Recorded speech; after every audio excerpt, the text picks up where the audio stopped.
Este podcast é produzido e apresentado pela Rádio Assembleia de Minas Gerais. Você ouve agora Politiza, um podcast para mostrar que tudo é política, mesmo quando parece que não é.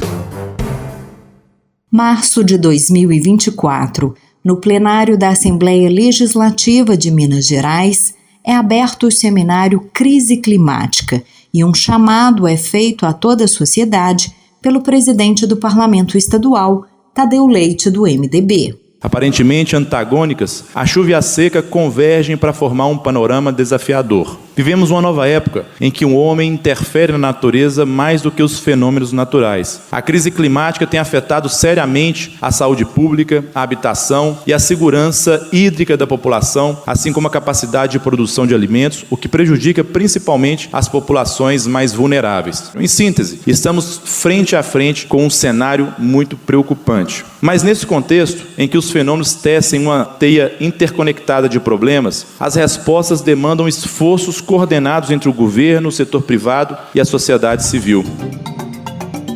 O diagnóstico de seca e chuva extremas no mundo, o impacto da emissão descontrolada de gases de efeito estufa e os extremos climáticos globais fazem parte do cenário recente do planeta. Já não é mais possível adiar a busca de soluções.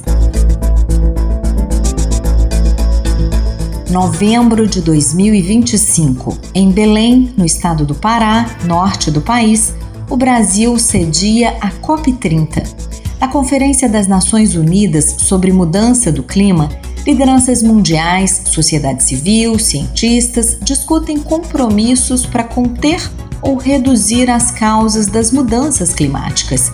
O efeito desse cenário para o acesso à água é avassalador. Segundo a ONU, a Organização das Nações Unidas, metade da população mundial convive com a falta de água por pelo menos um mês ao ano. O temor é que até o final de 2025, 1 bilhão e 800 milhões de pessoas enfrentarão escassez absoluta de água, uma situação inimaginável no planeta Água. O cenário de crise vem se agravando a cada dia, mas a preocupação não é nova. No Legislativo Mineiro, em 1993, foi realizado o seminário Águas de Minas, em que a sociedade civil, parlamentares e especialistas já se mobilizavam em torno de medidas de contenção de uma possível crise maior e para propor políticas públicas para o setor hídrico. O debate se repete em 2002 e em 2015. Entre 2013 e 2014, atuou na Assembleia Legislativa de Minas a Comissão Extraordinária das Águas, um esforço legislativo para entender a crise hídrica e propor políticas públicas.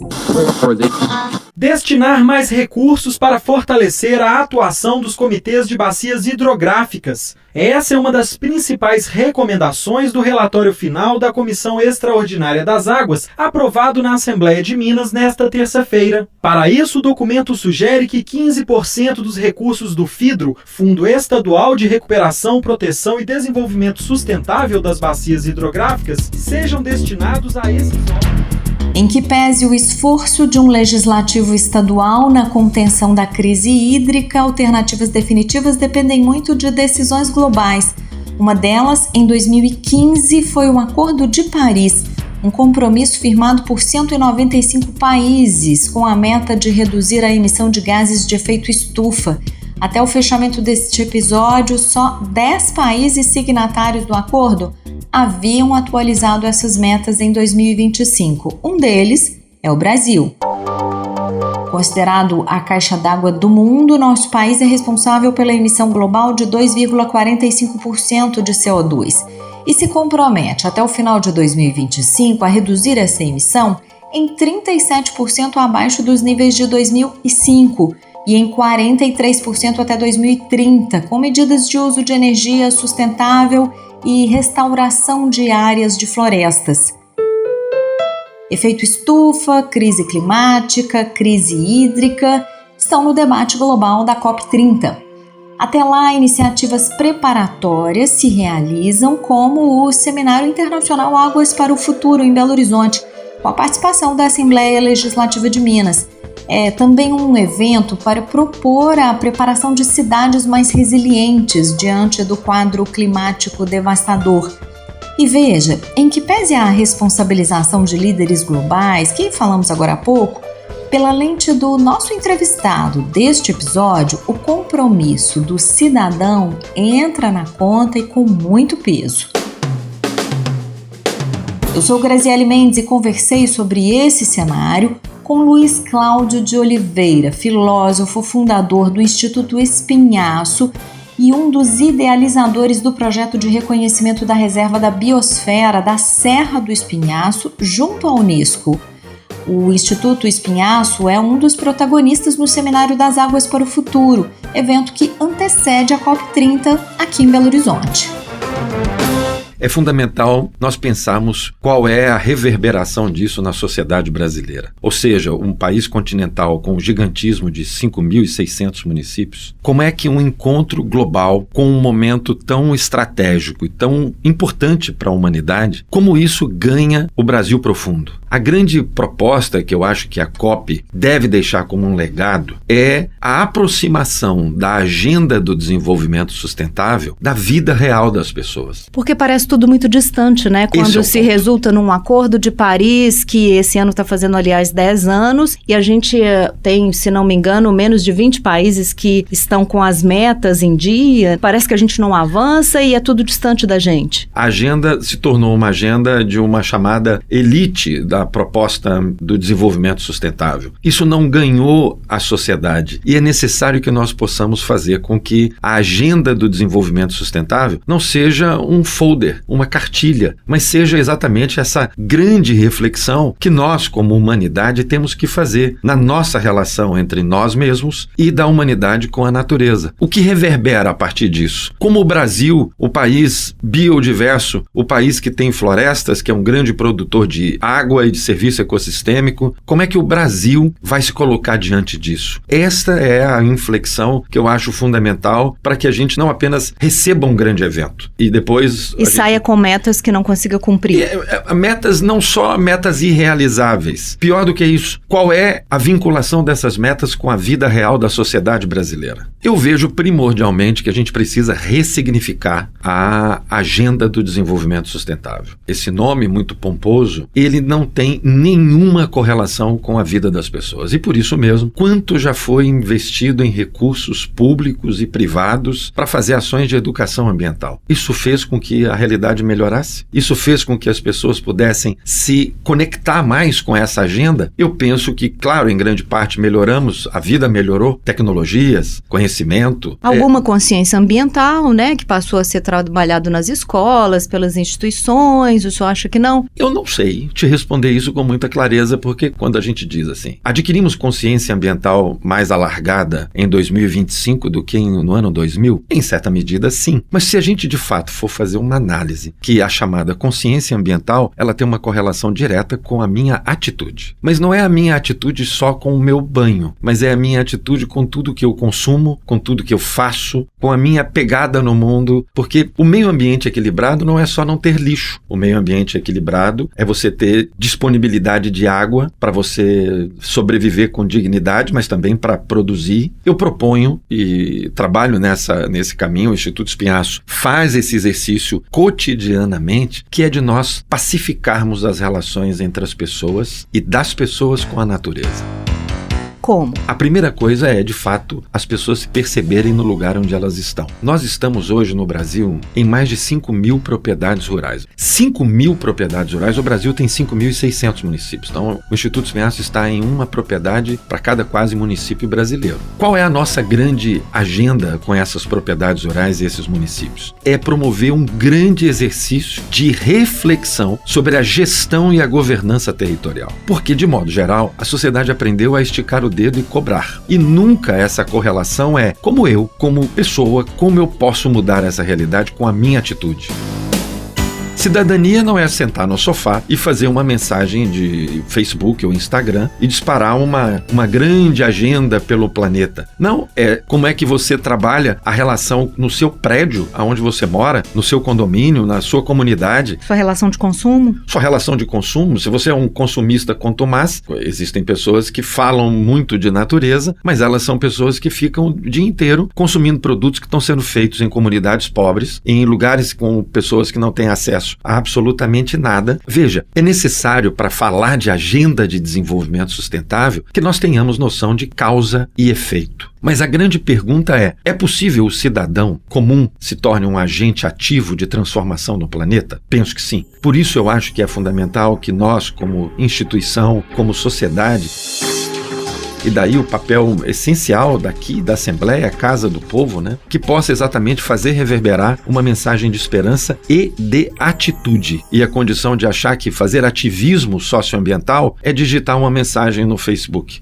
E o que é? É agir, é pensar, é sonhar um mundo melhor, mas executá-lo. Vocês fazem isso em mais de 300 municípios mineiros. Como? Nós fazemos isso com ações de impacto que transformam a vida das pessoas a partir desta ferramenta de gestão integrada de território. Como é que ela funciona? Ela funciona engajando o indivíduo e trazendo esse indivíduo para uma inflexão verdadeira sobre quem é ele no território que ele habita. Como ele contribui positivamente ou não para uma bacia hidrográfica, para a formação de resíduos, para a produção agrícola ou industrial de impacto ou com menos impacto. Essa inflexão é 1 a 1. Cada pessoa é um universo e o Instituto Espinhaço faz isso propriedade por propriedade rural. Não pode ser, como sempre acontece, uma solução que vem de cima e a sociedade é obrigada a fazê-lo. Assim como a agenda de comando e controle. Ora, se dar multa nas pessoas e puni-las fosse o suficiente para fazer com que elas mudassem de atitude, o mundo não estaria como está. É importante? Pode ser que seja, mas não como prática, pode ser como exceção. Nós estamos trabalhando literalmente nessa ressignificação, não do ponto de vista teórico, mas do ponto de vista pragmático. Porque se você diz que você é obrigada a colocar o seu lixo, você é obrigada a tomar um banho de 5 minutos, isso não é educação, isso é uma ação coercitiva. Isso é a máquina dizendo para você o que você tem que fazer à luz da máquina. Mas veja, qual é o interesse coletivo disso? Naturalmente que você não ficará mais feliz e, portanto, se não estiver mais feliz, não gerou consciência.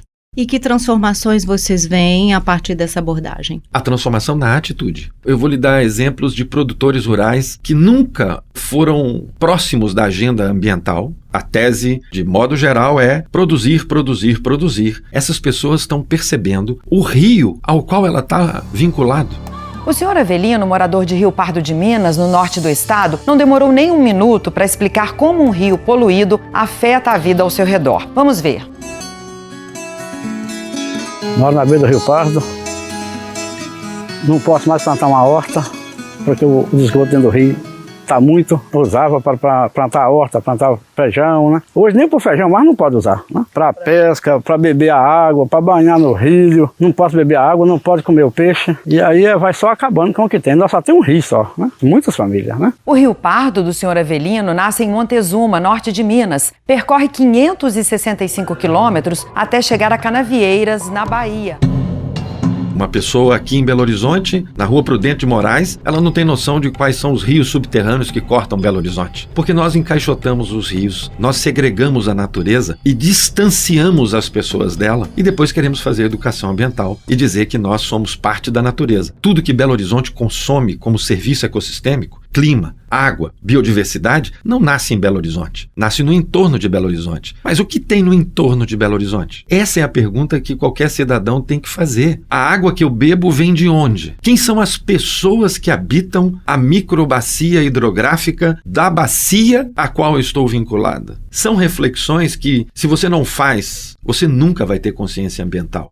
O senhor acha que a educação ambiental até hoje ela foi feita de forma muito distante da realidade concreta das pessoas? Eu acho que o método não deu certo. Desde que nós tínhamos os ODM, Agenda 21, fomos para os ODS e a grande pergunta é, da Agenda 21 até os 17 ODS, coordenei a Agenda 21 aqui em Minas. Que é os Objetivos de Desenvolvimento Sustentável. Os ODS são os 17 Objetivos de Desenvolvimento Sustentável. Mas isso não nasceu hoje. Tinha os 8 Objetivos do Milênio. E assim sucessivamente. Autoridades defendem maior integração dos 3 níveis de governo e da sociedade civil para que os municípios atendam os Objetivos de Desenvolvimento do Milênio. Os ODMs, Objetivos de Desenvolvimento do Milênio, são 8 metas estipuladas pela ONU e que receberam a adesão de 197 países, a serem alcançadas até 2015. A dinâmica e o método disso não é um método eficaz. Tanto é assim que o chamado desenvolvimento sustentável, que congrega 3 grandes eixos, biodiversidade, economia e sociedade, funcionou? Na minha opinião, não. Porque nós, de novo, segregamos tudo isso. Ou você trabalha com a agenda social, ou você trabalha com a agenda ambiental, ou você trabalha com a agenda produtiva. Elas não se integram. Ao mesmo tempo, não pode deixar de regular setores produtivos mais poluentes, certo? Naturalmente. Aqui em Minas Gerais, por exemplo, nós somos um estado profundamente afetado pelos impactos da mineração. É verdade, mas nós somos um estado minerário. Nós não somos um estado que teve a sua história, a sua cultura assentada a partir da atividade de mineração. A atividade de mineração é impactante? Sim.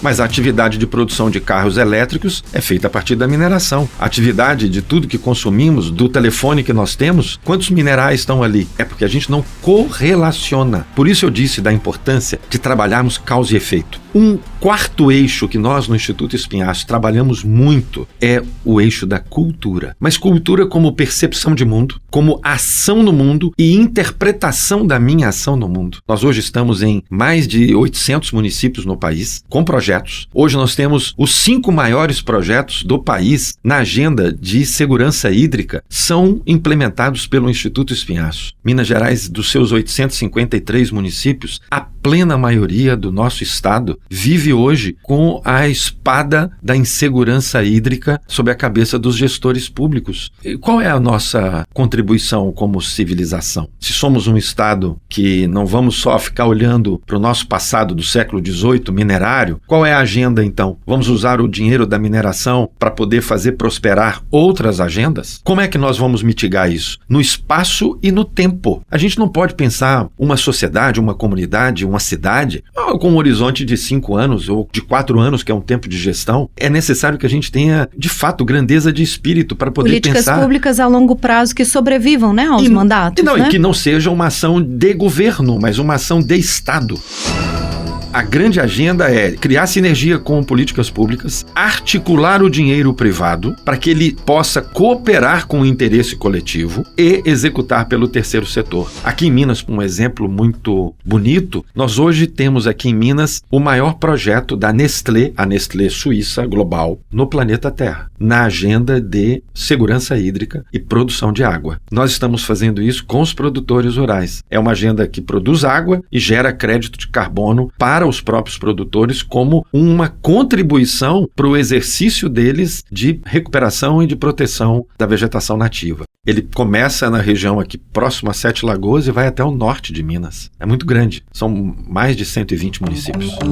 O Protocolo de Kyoto foi um acordo internacional importante porque foi a primeira vez que os países traduziram em metas o desafio de limitar o aquecimento da Terra e não ter uma interferência perigosa no equilíbrio climático, que tinha sido decidido em 92 na Convenção de Clima. Mas ele foi um protocolo que desde o início ele já nasceu com dificuldades, né? Dos anos que se levou para ele entrar em vigor devido à dificuldade dos países de ratificarem esse acordo, então você precisava ter ali 55% de adesão, né? Tanto de países quanto de emissões do mundo em relação aos países que estavam aderindo. Levou-se alguns anos para isso.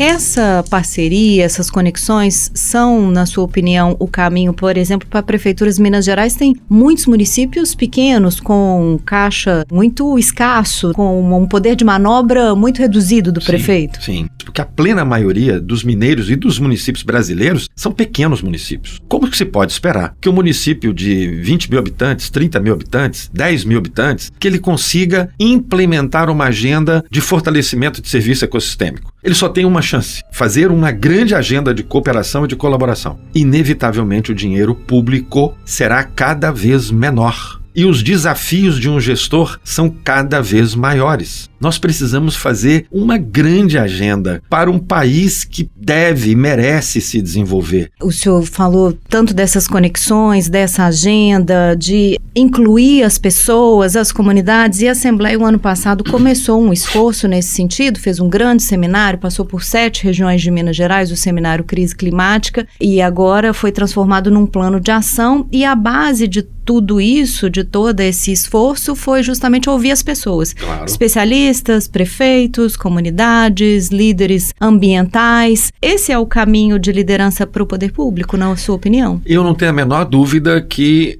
houve, e talvez essa atitude da sociedade de ficar um pouco refratário ao mundo político, talvez tenha sido exatamente pelo mesmo exemplo que eu dei em relação aos nossos rios. Houve um distanciamento entre a liderança política e a base. Não é um distanciamento físico, mas é um distanciamento de ideias. Um distanciamento que eu acho que vocês, com essa atitude, por exemplo, com esses seminários, isso é fundamental. É dar voz às pessoas, mas não é dar voz como um mérito da voz. É dar voz como um princípio de cidadania. É preciso apoiar as pessoas para que elas possam dizer não só a verdade, incluindo a si mesmo na solução. Luiz, e no meio dessa discussão, nós temos um evento que é preparatório para a COP, que é voltado para águas, que são águas para o futuro, um assunto que vocês dominam com muitos projetos e muitos programas. O que é mais importante se discutir nesse momento?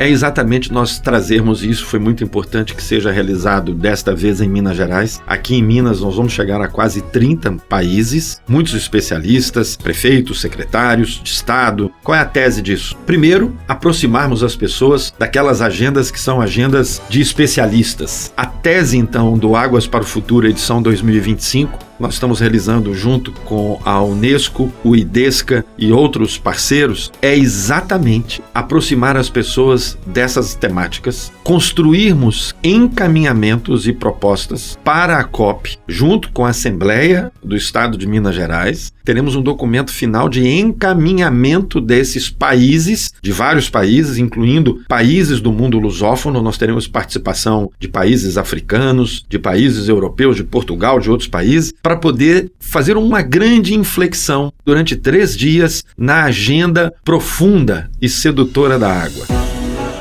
Hoje, mais de 1/3 da população mundial já vive em áreas de escassez. Então, é esse modelo que a gente precisa rever. Primeiro, do cuidado com as nossas águas, com as nossas bacias hidrográficas. E aí, novamente, uma questão muito importante, que é algo que ainda não está no radar na gestão, na governança da água, que são as soluções baseadas em natureza. Considerar aquilo que a natureza pode nos ajudar, pela conservação das nossas florestas, pela restauração, pela implementação de práticas adequadas ao manejar o solo. Então, além do sobreuso, da poluição, a gente também tem que manejar muito bem o solo, recuperar as nossas bacias hidrográficas. O que o senhor considera mais urgente? Neste tema, eu considero a resiliência territorial a agenda mais estratégica para o estado de Minas Gerais. Nós estamos enfrentando hoje situações que são muito desafiadoras em muitos municípios. E essa situação pode piorar. É necessário que nós tenhamos, como Estado, uma vacina para esse problema. A vacina não virá, naturalmente, com dinheiro público, mas virá com o engajamento e envolvimento de todos os setores da sociedade mineira. Dificilmente um governo ou um político gestor sozinho conseguirá trazer solução para problemas desta magnitude. Quando o senhor fala de resiliência, nós estamos falando de capacidade das cidades de não só conviverem, como sobreviverem a grandes extremos climáticos, certo? Veja, o clima sempre mudou e sempre mudará, desde que existe o planeta Terra. Qual é a diferença entre a estiagem que a gente citou, por exemplo, no Rio Grande do Sul? O Rio Grande do Sul, há 2 anos atrás, 3 anos, teve uma grande estiagem. Essa estiagem, ela é cíclica no Rio Grande do Sul. Ela acontece a cada 50 anos. Essa grande estiagem. Eu disse ao governador do Rio Grande do Sul, governador, sabe qual é a diferença entre a estiagem de 3 anos atrás e a de 53 anos atrás? A capacidade de resposta do território à estiagem. A capacidade diminuiu. Por quê? Porque o território está com menos resposta de serviços ecossistêmicos. Por quê? Uso e ocupação do solo irregular, métodos produtivos que não são adequados, ocupação de território. Veja o que aconteceu em Porto Alegre. A cidade entrou para dentro do rio, o rio avança para dentro da cidade e as pessoas culpam Deus, culpam o rio, culpam as águas, mas elas não conseguem fazer uma reflexão mínima. Peraí, há 100 anos, aonde essa cidade estava? Para onde essa cidade cresceu? Porque nós, como sociedade, permitimos isso. Porque eu quero construir casa onde eu não posso construir. Luiz, não é muito na conta do cidadão? Não existe também a responsabilidade do poder público, das empresas e de todos esses atores com mais capacidade de ação para que nós não cheguemos nesse ponto? Eu estou focando o papel do cidadão porque o cidadão foi sempre o último a ser lembrado. O cidadão, de modo geral, ele é lembrado na hora de votar. Eu acho que a gente tem que fazer o processo inverso. O cidadão tem que ser ouvido o tempo todo, mas ouvi-lo não significa dar voz àquele que não sabe o que dizer. É necessário construir isso. Isso é um processo de educação para a cidadania. Isso não se faz com uma ação, um encontro ou isso ou aquilo. Isso é uma grande agenda de país, de Estado, em que a gente, de fato, traga as pessoas para um cenário de corresponsabilidade. Mas a corresponsabilidade do cidadão que eu estou aqui evocando não é o fato apenas do cidadão ter que colocar a mão na massa para fazer, mas é também o cidadão fazendo também cobrar, também interagir com seu líder político. Falta d'água em diversos municípios durante a onda de calor de novembro foi discutida em audiência na Interrupções constantes no fornecimento de água, contaminação e esgotamento sanitário insuficiente. A falta de água na cidade de Almenara, no Vale do Jequitinhonha, foi tema na tribuna da reunião ordinária de quinta-feira. Moradores de duas comunidades rurais de Brumadinho protestaram em audiência pública da Comissão de Meio Ambiente contra o uso de água da região. A Comissão de Direitos Humanos discutiu a falta de água na comunidade quilombola Família Sanhudo.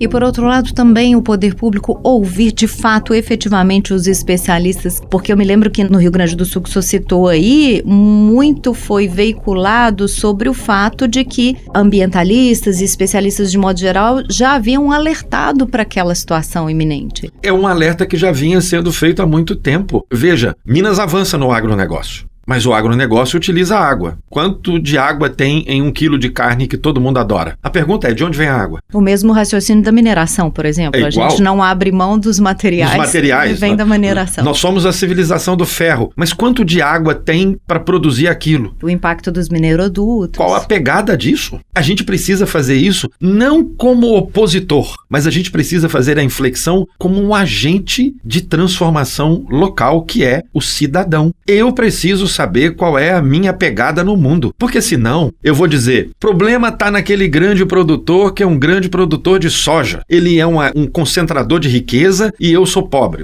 Muito bem. O que eu faço na minha pobreza, que tem uma correlação com esse grande capitalista, é não medir as consequências do que eu faço.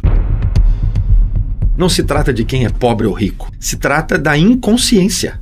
Alguém fez algum estudo para saber qual é o impacto de um processo de utilização de água subterrânea sem análise dos aquíferos aos quais aquilo ali está vinculado? Quantas nascentes já secaram ou secarão? Lá no Rio Grande do Sul, que eu citei, as pessoas estão percebendo não só a escassez hídrica de superfície, mas agora também a escassez hídrica dos lençóis. Mas no Brasil tem 3 grandes aquíferos que são os maiores do mundo. Sim, a que profundidade? É viável retirar essa água? Qual o custo disso para a sociedade? E a pergunta seguinte é, quanto tempo dura esta solução? Você tem que pensar o ciclo da água na sua integralidade. Você não pode colocar um poço para buscar água do subsolo sem pensar como é que você vai promover água e ingresso de água no lençol. Quantas cidades no planeta Terra, em Minas Gerais hoje, sobrevivem sem água? É preciso formar a sociedade. Formar a sociedade é ação de Estado. É uma ação de médio e longo prazo. Na verdade, o que nós estamos colhendo de resultados negativos em 2025, nas miríades de cidades brasileiras e mineiras que não têm água, é a ausência de política pública de 100 anos atrás, de 30 anos atrás, de 20 anos atrás, do mandato passado. E a gente precisa ter noção, de novo, de causa e efeito.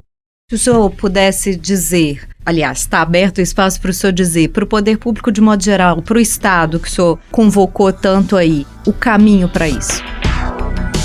O caminho para isso é pensar a política pública para além do meu campo de existência. É preciso pensar a política pública de longo prazo. Isso é o que a máquina estatal tem que fazer. Eu sou a pessoa que acredito no público. Eu advogo todos os dias a defesa do serviço público. Eu advogo isso, sabe? Eu acho que é necessário que a gente dê o estado da grandeza que ele tem na sua Constituição. E é necessário que a gente possa, para tudo isso, para que isso tudo ocorra, é necessário que a gente ressignifique a nossa visão de mundo, a minha ação no mundo, porque senão a única coisa que eu vou fazer, como muitos fazem, estão fazendo neste minuto, eu vou esticar o dedo. Portanto, o seminário Águas para o Futuro é uma convocação a sair da trincheira. A trincheira das pseudo-realidades de que o meu mundo, o meu aquilo é melhor do que o seu. Não, isso não existe. A lógica da bacia hidrográfica é um bom exemplo para isto. A bacia hidrográfica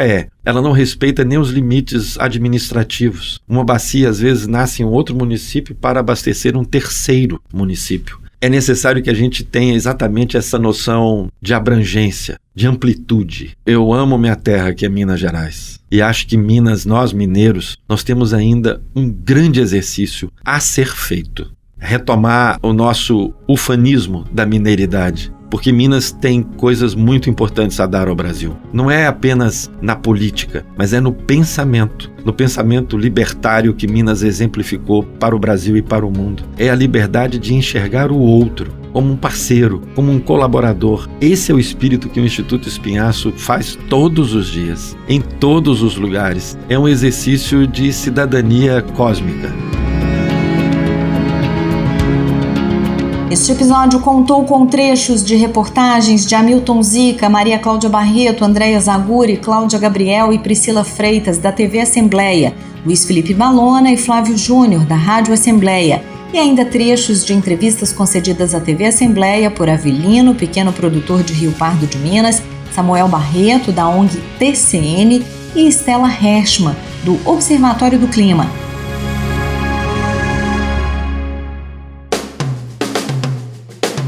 Eu, Graziele Mendes, fiz a produção, entrevista e apresentação deste episódio. Sonorização de Diego Olímpio. Redação e revisão de Rosângela Rabelo. Identidade visual de Clarice Maia.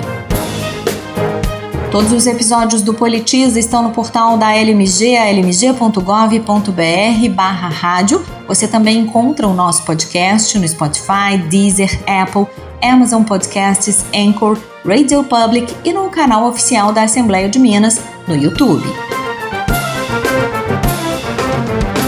Este podcast é produzido e apresentado pela Rádio Assembleia de Minas Gerais.